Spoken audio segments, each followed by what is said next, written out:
Chàng Anh nghĩ sao nó pan hết lại rồi nó chỉ tao bị đấy. Có dùng súng nó gì?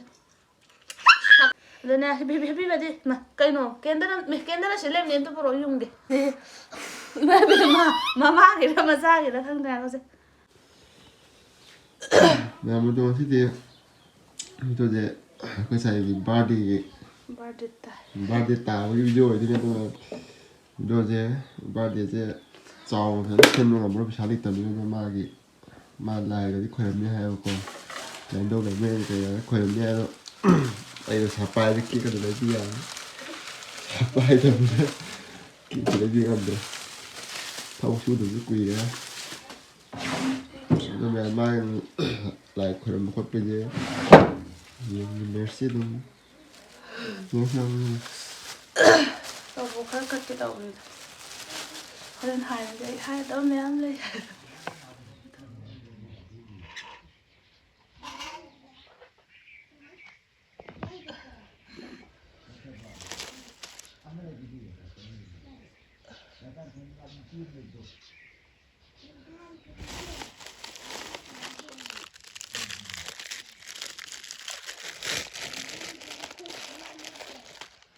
làm sao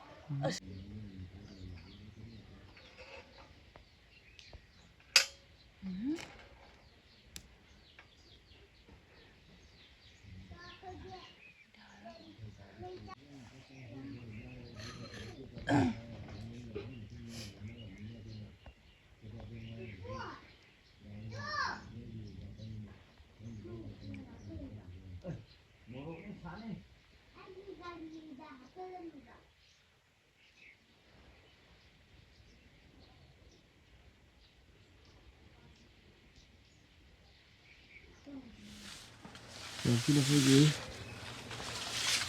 lại đi cái gì mà đều được cô đấy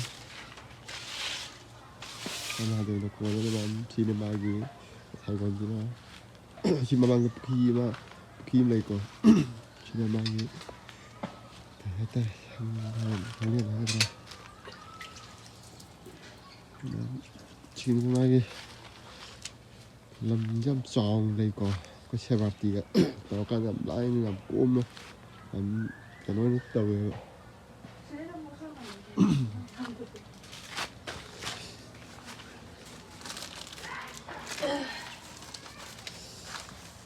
mà cũng là tàu cái bà cha nào vậy là cái mình phải mình sẽ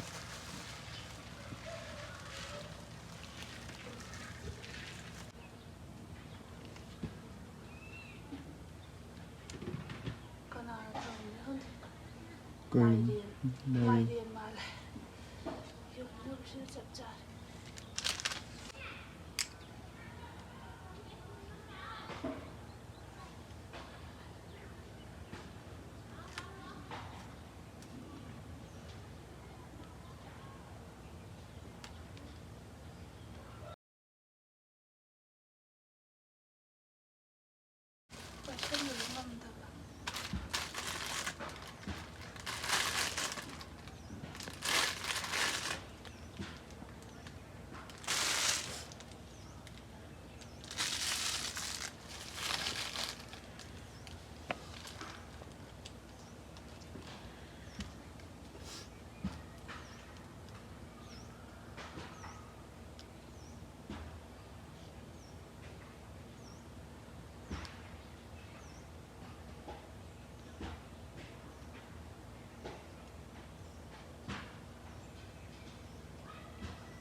nhà nó lại không người đấy mà không được làm trò luôn làm bây giờ này chỉ ninh thà là cái này cũng giờ như rồi chỉ phụ khi chỉ chụp cái này cũng như thế thì cũng gì tôi cười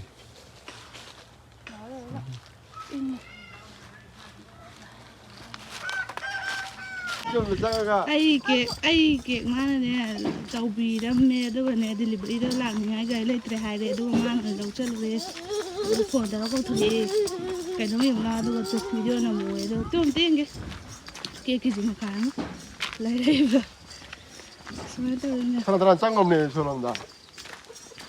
ꯑꯩꯈꯣꯏ ꯕꯣꯏꯗ ꯆꯪꯉꯨꯔꯖꯥꯠꯅ ꯀꯥꯏ ꯆꯪꯉꯨꯔꯖꯥꯠꯅ 반 뭐야 이렇게 좀 장해.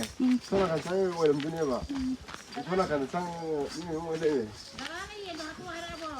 하이브는 yen hatlo. Kiek xin na mai úp chân cái lòng nữa.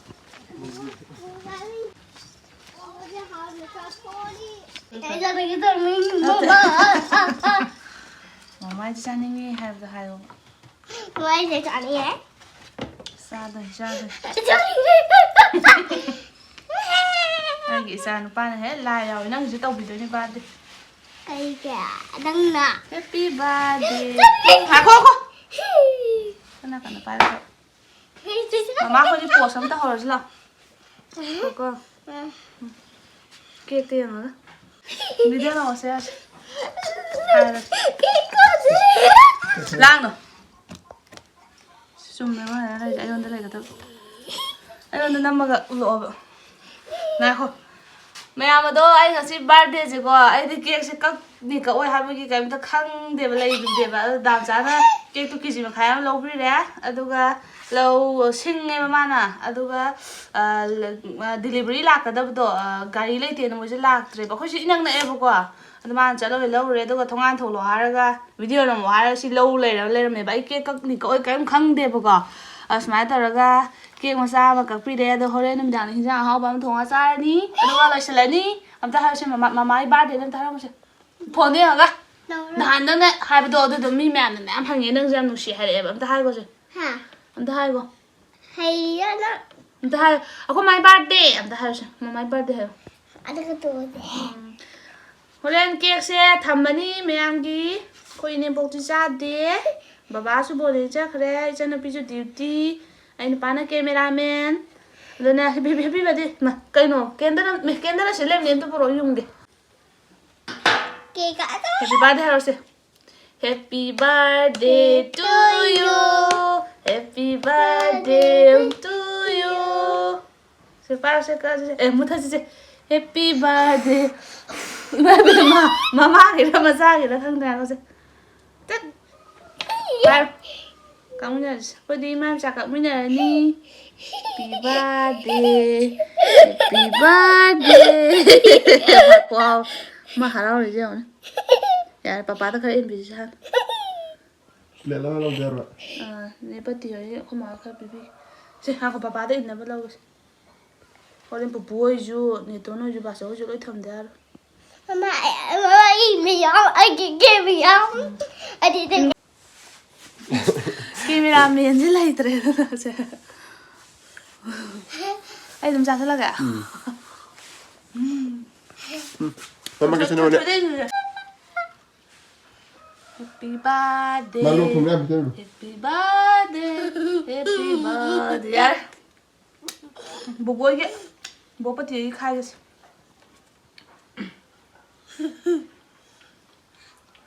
Happy birthday. Yeah. Khôi phá thì chứ mẹ không cây nữa này. Anh Làm sao là tàu đúng không? đi của ta. Anh đi của ta không? Thì nó tuân đi thả gì đấy vì đó. Ngày phải ôi Ở này mẹ ra. ai cầm hai cái ai cái hai cái ai cái chahi je ko to nó 3 da popane ba ko aduga ngasi je chahi phari ne ba aduji mayam na chahi je ka suduino do comment da haibira mu ko ai na live so ko mayam na kai no ta lai talle hai ro ko mayam comment da chahi ka su do man ge 3 da poe aduga ai chahi phari ne ba chahi asi phari ne ba ko mo chahi am tang lom ha tan ne to ran si ho len thang ga si ko Anh em mà chạy á. pi sai pi Còn tuân đi bài sẽ. Mình đi ngoài phải. Mama im ở phía đó. Mama im ở phía đó. Lấy vào cái này à nó xin mà rồi. Mama im ở phía đó. lấy vào cái này nè xin Mama im ở phía đó. Cái đi. Cái nó làm phía đó. Kẹt. Nang lok chu thung ni bana tra. Hello ne. Lok thùng bất thùng ra rồi. Lok thùng bất thùng ra rồi. Thì đấy ai đâu lok thùng bất Lok thung ba thung da bra. Thùng nghe Tu rồi. ko ba me ga sai ye. Làm nhìn nó là xong rồi. Shi ga dang hen ga. Rồi mà cái tấm xong rồi là lok thùng rồi. Mama ga. Ai lok thùng đi tao. Lok sum to ka. Kia se. Mam te bi ru ge. Sige pakra. Ha to re. Simana horengi mitai endi mahi cha ga dam ne ko mahi du ne ka na ri. Si ji ma ha la ni ma na. Ye se ha lu su pai na so ga. Si wen to ni ai gi birthday. Yum da loi boy na pisa tingan de bida. Ai pisa tingan da yang hai na tra. Ha lo ni pa ka na de ya re. Koi ani sang ni so na ka na la ba so na ka me ko du. Yan masa du sem ja re. Mahi cha da me da si yan. Koi imong dang.